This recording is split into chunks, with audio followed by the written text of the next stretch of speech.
hit the ball higher and straighter from the fairway, the sand, and the rough.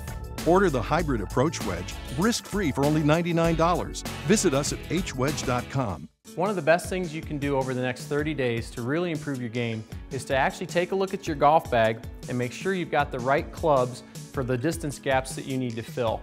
One of the things I'd suggest doing is going to see your local PGA professional or maybe a golf retailer who has really good equipment, like we have here at Eagle Springs, where we got the Flight Scope launch monitor, which can help you dial in your spin rates, your launch angles, and make sure that you've got a nice consistent gap between each club.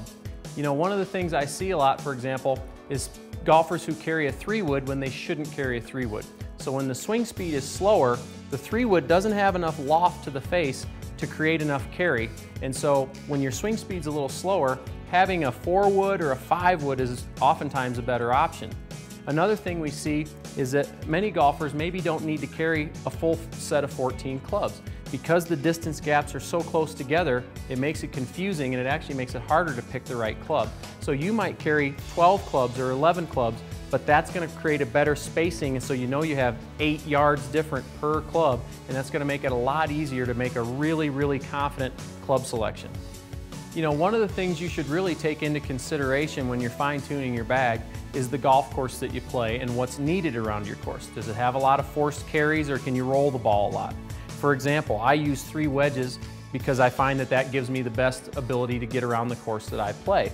You want to look at the bounce on the wedges. Do you have firm fairways or soft fairways? A good fitter can help you dial those things in. Maybe you want to get rid of your 4-iron or your 5-iron even at this point and move to a hybrid club.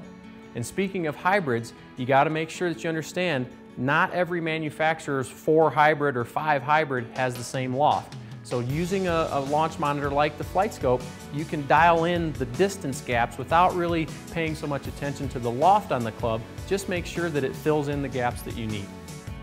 So take the next 30 days to really dial in your bag, and it may take that long to get it all right, but make sure you've got the right wedges, make sure you've got the right shafts in your clubs, make sure you've got the right combination of long irons versus hybrids for your golf course that you play.